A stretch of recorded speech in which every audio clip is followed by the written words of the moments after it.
One morning in the village of Lam Thang Sai, an annual tradition called the Village Virtuous Person Contest was taking place. The community hall courtyard was unusually lively. A large wooden table was set up in the center, and on it sat a thick notebook, as big as a brick. Anyone who had done a good deed had to write it down here. This year, 8-year-old Taidy watched the adults lining up with curiosity. Each person carefully and proudly wrote their name down.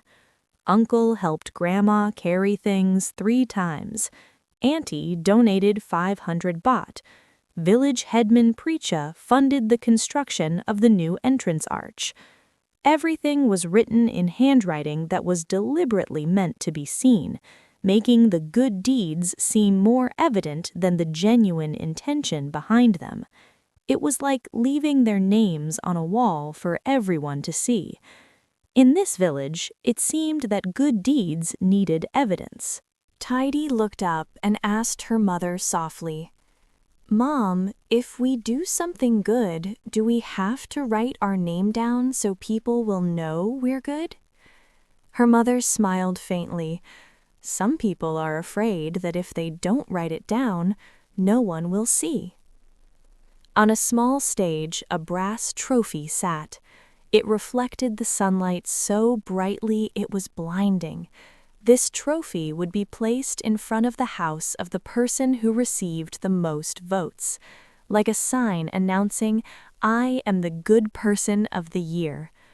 Taidy looked at the trophy, then at the notebook. In her mind, goodness began to feel heavy, like a stone. Yet she had always thought that goodness should be lighter, like a breeze that blew and then passed. Uncle Preacha, "Write it down, dear. This year you helped Grandma so many times." Taidy, "It's enough that I remember." The little girl slowly closed the large notebook. She didn't write her own name down, not because she had never done good deeds, but because she wanted her good deeds to be just ordinary things. That evening the sun slowly set. The trophy still gleamed in the middle of the pavilion, but in Taidy's little heart she began to silently question, if good deeds have to be labeled, is it still a good thing? In the village, there was a man named Kun Kumjorn, the owner of the rice mill and the donor who funded the construction of the new pavilion. He was a quiet man who didn't socialize much. This year, the committee held a meeting behind closed doors. Soft conversations emanated from the small meeting room behind the pavilion. The name Kun Kumjorn was mentioned repeatedly, yet he had never applied. He had never written his name in the large vote book. But some people had already made their decision for him. One committee member, Kun Kumjorn has to win. Another, our village will gain prestige. Yet another voice, he's the main supporter. Taidy listened silently. A strange feeling began to creep into the little boy's heart, like a game whose outcome was predetermined. A faint scent of jasmine wafted through the small wooden house. Rumors spread as quickly as the afternoon breeze. The phrase, "it's rigged," was whispered throughout the village. Some spoke with a confident tone. Some people spoke with displeasure. Taidy overheard while she was stringing jasmine flowers for Grandma Com. Taidy, "What does lock mean, Grandma?" Grandma Com, "It means knowing the result before the competition, dear." Taidy, "If you know the result beforehand, is it still called a competition?" The little girl nodded softly, but in her eyes there was a question that many adults didn't want to answer. In front of the rice mill, the sound of the rotating machine was steady. Kamjorn worked quietly, as usual. Worker, "Kamjorn, a lot of people are talking about you this year." Kamjorn, "What are they talking about?" "The trophies, of course." Kamjorn, "I didn't even know my name was on the list." He didn't know that his name was already placed on the list. Taidy looked at that scene, then at the village hall. In her heart, she began to see a difference. Some people were being pushed into the spotlight before they had a chance to step onto the stage themselves, and perhaps what the elders called "for the village's image" was creating a small crack that no one saw at first. A week before the results were announced, the village's good deeds weren't just being talked about, they'd become a competition of image. The temple grounds were filled with color and chatter.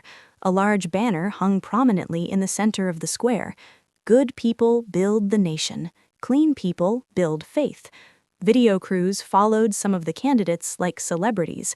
The village's good deeds began to catch the spotlight, and it seemed many were playing their roles. More than just quietly doing what they used to do, everyone was now actively involved. Uncle Chai stood talking to Aunt Samorn by the tea stall. Uncle Chai: "In the old days, we did good because it was the right thing to do." Aunt Samorn: "Now you have to show it to the cameras first." Uncle Chai chuckled softly. "The world has changed. If you don't promote yourself, you lose before you even start." A little girl sat beside the pavilion. She drew a picture of a small house, a house with no sign, no trophies, no names on the door. Taidy: "What does lose mean?" Uncle Chai: "It means you didn't get the trophy, dear." Taidy: "If I don't get the trophy, does that mean I didn't do good?" The word lose made her pause, because in her mind, goodness shouldn't have a winner or a loser. But in the village today, everything looked like a competition field. She saw a man filming himself lifting sacks of rice for the temple. The man holding the sack: "Is it clear? Let's try again. This angle makes me look less tired." The sack of rice was lifted again, not because it was too heavy, but because the image didn't show the effort enough. The clip was edited, background music was added, and words of praise were included. The act of kindness was staged like a scene from a drama. Taidy walked over and asked softly, "Are you tired, sir?" The man answered without looking at her, "Of course I'm tired, but I have to make it look like I'm giving my all so I can get points." Taidy asked, "Points from whom?" He paused for a moment. "From the viewers." Taidy stood still. In such a small village, the word viewers had more power than genuine intention, and she began to wonder, when good deeds have to be made loud enough, will the voice of the heart still be heard? The temple grounds were so crowded there was hardly any room to stand. The brass trophy stood prominently in the center of the stage, reflecting the intense sunlight. The chairman of the committee took the stage, with a smile that seemed more forced than usual. Before announcing the name many had already anticipated, the atmosphere was as if the entire village was waiting for the same announcement. Chairman: "This year, the committee considered the project that had the greatest impact." Whispers arose before the real name was announced. Villagers whispered, "I heard it's all settled." Another voice said, "We'll see." Chairman: "The award recipient is Mr. Cumjorn." Applause erupted sporadically. Some clapped out of politeness, others stood still. Mr. Cumjorn walked onto the stage, his face showing the expression of someone who had been called by the wrong name. He looked at the trophy in his hand as if it were too heavy to hold. Mr. Cumjorn said, "I didn't submit any projects," he said into the microphone. The echo was too clear. One committee member quickly added, "But you have consistently supported the village with funding. That is a great contribution." A shout came from the crowd. "What about those who put in the effort every day?" Another voice retorted, "Money speaks for itself, doesn't it?" The arguments began to escalate. The afternoon sun was scorching hot, but the anger in people's hearts seemed more intense. Taidy held her mother's hand tightly. She saw Mr. Cumjorn staring at the trophy for an unusually long time. His eyes weren't filled with joy. Instead, it was as if he were being pushed into a role he hadn't chosen. Backstage, a different kind of argument arose. One judge, "We need to keep our main sponsor." Another, "But the image is damaged. People won't accept it." The word image was spoken as if it were the most important thing. Taidy listened quietly. She began to understand that sometimes adults don't judge based solely on goodness. The trophy still gleamed, but in the eyes of the man holding it, there was no sparkle of pride. And in the little girl's heart, a question arose again. If goodness causes people to quarrel, can it still be called an award? That night, the courtyard wasn't as quiet as usual. A banner hung prominently in the lantern light. Villagers, "Restored justice to the truly good." Another, "It wasn't fair from the start." The word justice stood out in large letters, but in the eyes of the people, there was anger and disappointment. Taidy looked at the banner and wondered, why did something that should have been good instead divide everyone further? The next morning, the sun shone brighter than usual, but the atmosphere was unusually quiet. Mr. Camjorn, "I honestly didn't know I was nominated." Mr. Camjorn, "I just donated the money because I wanted the children to have a place to read books. I didn't expect to win an award." He turned to the committee. Mr. Camjorn placed the trophy on the wooden table. The soft clinking sound was clearer than expected. There was no argument, no applause, only a silence heavier than the accusations of the previous night. The committee members looked crestfallen. The villagers were stunned. The referee whispered, "We may have judged too quickly." Villagers, "Or do we not trust each other?" The truth gradually unfolded. The influential never asked for any influence. The good that was questioned became a mirror reflecting the hearts of the entire village. Sometimes we are not afraid of injustice, but we are afraid of being deceived.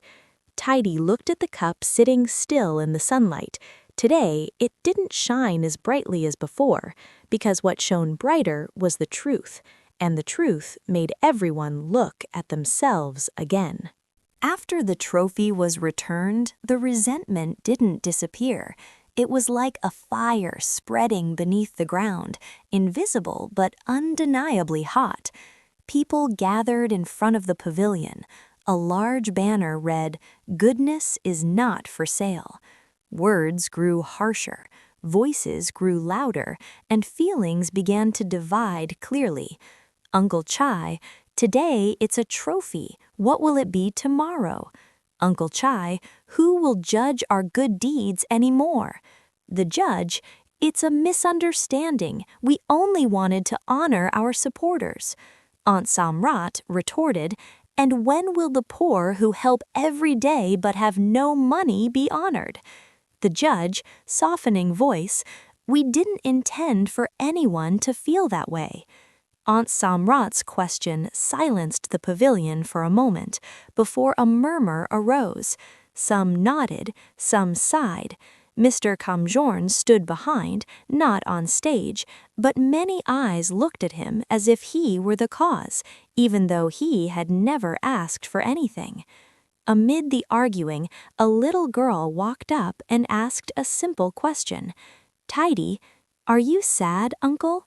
He smiled faintly. Mr. Kamjorn, "Sad that I have good intentions. It became a matter of factionalism." Taidy, "Why are you doing good deeds, Uncle?" He looked at the wooden pavilion he had donated money to build. Kamjorn, "So that children have a place to read books, not to have my name mentioned on stage." His answer wasn't loud, but it was clearer than any voice on the stage. Sometimes adults quarrel over power, but the root cause might simply be the desire for acceptance. Taidy accepted that answer quietly and began to understand that true goodness may not need applause at all. The discussion forum was set up in the courtyard amidst a tense atmosphere. Chairs were lined up, but people's hearts were racing. Moderator: please speak to one person at a time. Don't let emotions get the better of you. Someone stood up. Villager: emotions arise from a lack of transparency. The word transparency floated in the air. It was heavy enough to make many avert their gaze. Microphones were held tightly, as if someone feared losing power more than losing the truth. A soft laugh escaped her lips as she raised her hand. Many thought it was just a child speaking innocently, but when she stepped onto the stage, her eyes held a firmness beyond her years. Taidy: if goodness needs endorsement before it can be counted. Taidy: I think we might be teaching children that doing good isn't enough. You need someone's agreement first. Simple words, but they seemed to momentarily silence the whispers in the courtyard. She continued, Taidy: and what if those in power who judge the goodness of others are wrong? Taidy: will we be angry at them, or will we ask ourselves, why are we doing good? One of the moderators blushed. Uncle Chai looked down at the ground. The girl wasn't accusing anyone, she simply asked a question. But that question, like a clear mirror, reflected ambition, the desire for acceptance, and the fear of being unvalued. Sometimes the smallest voice can be the loudest in a person's heart, and a big stage may not need shouting, only sincerity. The trophy sits in the center of the pavilion. No name, no garlands, no applause. It gleams as before. It has become a new symbol, but its meaning has changed. One villager: a cup of shame. Another: no, more like a cup of enlightenment. Some look at it with shame, others see it as a lesson. The same object, but the hearts of the onlookers are no longer the same. The judges meet again, openly. No high stage, no microphones to compete for speaking rights. A question is posed in the center of the circle. Not to find fault, but to ask, in the first place, why was this stage created? Judge: should we permanently abolish the competition? Another: or adjust the criteria to be more transparent? One voice speaks softly but firmly. The problem isn't the criteria, but the reason we created this stage in the first place. Everyone is silent, for the answer may not be as beautiful as they think. The stage that was once set up to honor has now divided the village. She sits gazing at the gleaming metal surface, seeing her own reflection on the screen. Taidy murmurs softly, I'm so small. The image is so small, almost invisible. Perhaps true goodness doesn't need a grand stage. No name needs to be engraved, no announcement is needed. Just a reflection in someone's heart, no matter how small, is enough. After that day, there were no signs, no announcements. But the village began to change slowly. People woke up early to collect trash in the dawn without telling anyone. People secretly left envelopes of money for medical treatment in front of the sick person's house without identifying the giver. Taidy says, no one knows. A villager comments, it's good this way, quietly. Goodness began to spread silently, without the need for a microphone. She saw Uncle Chai, who used to shout on stage, bending down to repair Aunt Simorn's fence. Taidy says, aren't you going to take a picture, Uncle? Uncle Chai laughs. If I do, you'll post it and tease me again. Taidy shakes her head. I won't tease you. I'm just wondering if you still want people to know that you're doing good. He paused for a moment. Uncle Chai says, before I did because I thought that if no one saw it, it was worthless. But now I'm beginning to realize that some things are valuable without applause.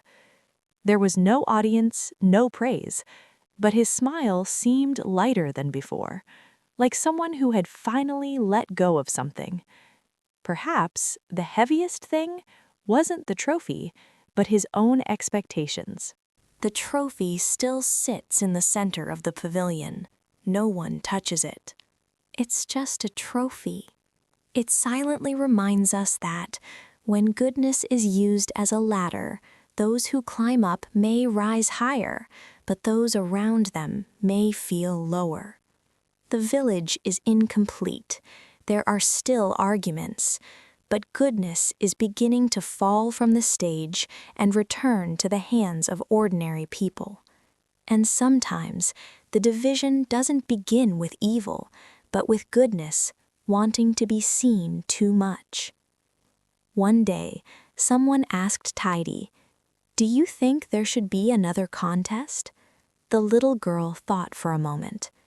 "If it's a contest about who's the quietest when doing something good, I might sign up."